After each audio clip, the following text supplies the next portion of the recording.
Welcome back to Road to Fire. We're a family of three documenting our journey to fire, financial independence, retire early. Let's chat about our October budget. I will share a short September budget recap, Q3 goals check-in, and details on our household income and outline our expected expenses for the month with all the numbers like always, so please hang with me. Now, October is a quote-unquote low-income month for us. We average close to $14,000 a month, and we will be well below that this month. Essentially, we have one more quarter to make sure our 401ks are maxed out, and that is our key focus for the remainder of the year. Now, I'm still happy with our income overall, as it's not about your income, but more about how you manage what you have. But I hope next year our income can be a bit more consistent, but not much we can do this year. So I've been really slacking on budgeting, kinda. More categories than I hope tend to be over month, but we still land within 4 to 5% of our overall budget target. Our lives have gotten really busy and we're not in our normal flow due to many things happening right now, but it's definitely not an excuse. So this month, I am striving to be a bit more conscious when it comes to spending. But because we had a 3 pay period month, or my husband did, I was a bit free with how we were spending. Nothing crazy, but more than normal. I will say that work has added to my stress on top of this house hunting fiasco. Update video coming later this week, but I'm hoping October is much smoother. Overall, September was better than August, so I'm happy about that. Here is a quick recap on some key line items from our budget last month. We had less social events, but I did travel, so things kind of balanced out this month. And because I was away, I felt that the one-off spending decreased a lot on Amazon, so keep in mind that I'm the spender and my husband is the saver. Okay, so first is travel. We planned $425 and only spent $102. So Alaska was amazing and by far the most beautiful state I've ever been to. And I've been to about 40 different states. I ended up being well below budget in travel because we got a 100% refund on our rental car. Our car broke down at the base of the Denali National Park, crazy I know. And we also got a 100% refund on our Airbnb because it was infested with mice. So despite all the craziness, it was still an amazing trip. Next is restaurants. Now we planned $300 and landed almost on budget. This is a big win for us as we've been well over this in the last couple of months. I do think me being away helped as well because that was one less not eating out as a family, and plus I'm the one who tends to want to have takeout a lot more often. Apparel. Again, I budgeted $50 and we spent $128. I bought hiking boots last minute as it snowed 2 days before we were expected to arrive at Alaska, so I had to switch up my shoes and I got something on Amazon real quickly. I'm glad we did because all the trails were really snowy. And last is a new one, car gas. This included gas for both our cars, and we planned $255 and actually spent $364. I would say that house hunting and seeing almost 40 houses was probably the root cause here. We were traveling upwards to 1 hour out of town to see houses, and it does add up over time in our gas expenses. September ended up better than August, so that is still a win for us, and I'm going to count this month as a great win. So we are moving in the right direction, and I hope we can maintain that momentum. So I usually share how we budget, but wanted to talk about common budgeting myths I hear all the time whenever I bring up budgets with friends, not so much with family. Number one is that budgeting is too time consuming. But what if I told you that an average American spends about 3.5 hours every day watching TV? Personally, there are days, usually on the weekends, when I can hit this number. So allocating a few hours a month for budgeting is possible when you look at your overall time management on unproductive tasks. I find that you make time for things that you value each day. Number two is that budgeting is too restricting. Budgeting does not mean deprivation or limitations. A budget is simply a money roadmap or plan in a given time period. It's just giving your money a job to do. Now, if you love to travel, then add it in your budget. If you love eating out, then add it as well. Make room for what you value, but make sure you have an outline for where your money is going each month. Number three is budgeting is too complicated. Now, with all the different apps, softwares, templates, and spreadsheets available online right now, budgeting has definitely become much easier over the years. Now, I do feel that once you start budgeting, it is somewhat difficult, but once you find your flow, probably in month 3 or 4, it definitely becomes second nature and easier over time. Number 4, budgeting is just too hard only for the math whizzes. I guess if you're budgeting using paper and pencil, it can be hard, but at the end of the day, it's simple arithmetic. I did take a calculus class and had to beg my teacher for a passing grade, so math is definitely not my strength. Now, if you use softwares or even Excel, the hardest parts are already done for you. And even today, many budgeting programs can also be tied to your major credit cards, making the data transfer even easier. So this is definitely a myth to me. And the last one is that budgeting is boring. Now, I guess it can be subjective, but as you begin to budget and build wealth, and when the numbers start to climb, it does get exciting, at least for us. We spend about 1, maybe 2 hours a month budgeting, and the best part is recapping how much we saved each month. So, there are a lot of other common budgeting myths, but these are the ones that I usually hear from friends.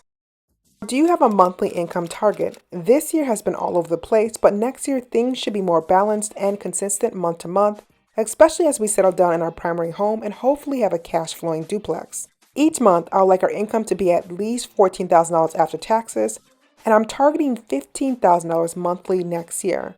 Now, I think this is doable, but it won't be easy, as we've struggled with finding the right side hustles to help close the gap.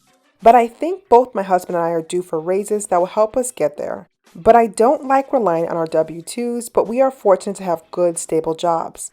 Also, with the great resignation going on right now, I feel that anyone employed has some leverage against their employer. Our income this month is definitely well below our target, but still above where we were last year. Okay, so here's our October income report. Our W-2 is still 86% of our income, and that is climbing as our other sources of income has declined slightly.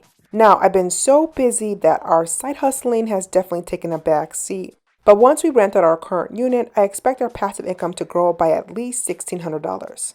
So here are the details. Our W-2 income is at $10,830, and that represents after 401k and HSA contributions.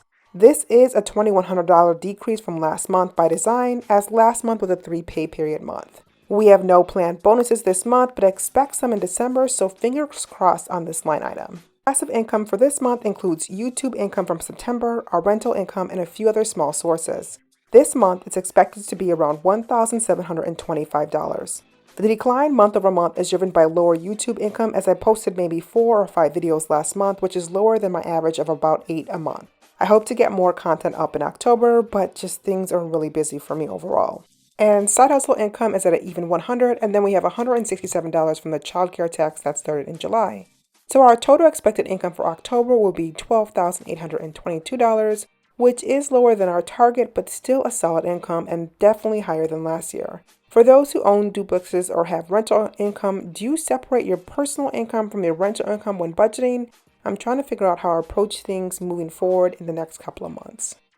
October means quarterly bills are due on most of our utilities. I'm not sure why, but our city does quarterly charges for almost all of our basic utilities. It's fine, but it does weigh some expenses for our budget this month. We also plan to move this month if our negotiations and appraisal fares out as planned. My husband and I have moved so many times over the years, and either a company handles it or we do it alone.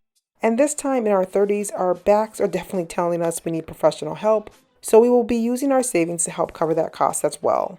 Fingers crossed that we stay within budget. So here's our October expense report, or our monthly budget. Our top 5 categories this month are savings, mortgage, tithe, car payment, and household this time. Once again, childcare is prepaid via our sinking funds throughout the school year. And our savings rate this month is planned to be 48%, which is lower than last month but close to our overall annual target. Most of our money is going into cash, as I need to beef up our emergency fund, especially for our primary home. Overall, our total expenses are expected to be just over $12,815. So let's get into the details. We always pay ourselves first, and that stays the same month over month. We plan to save $6,200 this month, and $6,000 is about our average for this year. Our duplex is the same month over month. It includes everything from taxes to PMI, and that is fixed at $1,965. Next is tithing, and we believe in tithing 10% of our income, and that will be $1,282 this month. So glad that I animated this line item this year, as it makes things much easier for me. Next is our last car loan at $700. No big snowball payment added here, but if our expenses do come in lower, then I can definitely shift dollars. So household is our 5th biggest expense this month, and it's at $580, as we need to pay for our home inspection on our proposed or potential new home. So utilities have increased to $558, as we are paying our trash, sewage, water bill this month on top of our gas, electricity, internet, and cell phone. So definitely a handful of bills this month. So groceries will stay at $340, and that worked pretty well for us last month. We are cooking a lot more at home to pack daily lunches for my son at his new school. We finally hit our restaurant budget last month, or just about, so I'm keeping it at $300. As the winter months come, this will definitely decrease substantially as I don't pay for food delivery fees and the cold just gets too unbearable even for a pizza takeout. Car gas is still at $255 because we moved this month. I won't have to use a supercharger anymore and we'll finally have an at-home charger for our EV. That will definitely drop costs by at least $50 a month. So for medical expenses, I am still well below our deductible on our HSA, so our insurance won't kick in yet. I do have one appointment this month, so I'm not sure how much it will cost, but I budgeted $250 again. Entertainment includes Netflix subscription, YouTube TV for sports, which has increased, and then fund money for my husband and I. That is set at $185 for this month. So childcare only includes my son's basketball camp and small quote-unquote allowance for him. He loves basketball and is doing so well, so it's definitely worth the cost overall. Apparel is at $50. I probably should increase this as winter is coming, and all of my son's winter clothes are definitely too small for him, but we currently budget $50. And business is fixed at $25, and that's the basic, and that's for all the things associated with running this YouTube channel.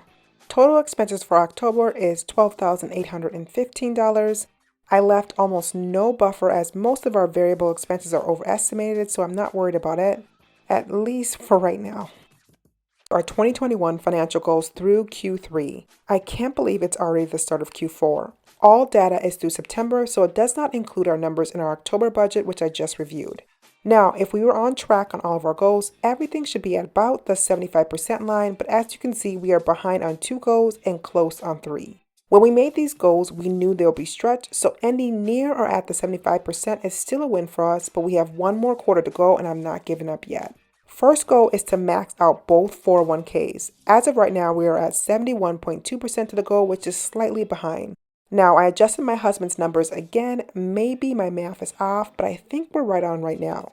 Biggest issue is that he switched jobs in spring, so we lost about 6 weeks of investing, so we're kind of playing catch up. Number 2 is to invest $75,000 after-tax dollars into the market. Right now, we're a bit over the halfway mark, but because we are buying a house, those investing dollars went into savings. Now, I knew this would happen, but not to this extent. After we close, I will be able to shift some of these dollars into investing and hopefully be able to catch up to this goal. Goal number 3 was to buy a second property, and we are almost there. We close on October 22nd, and I feel that we are almost there, but I don't want to say yes until we are actually moved in.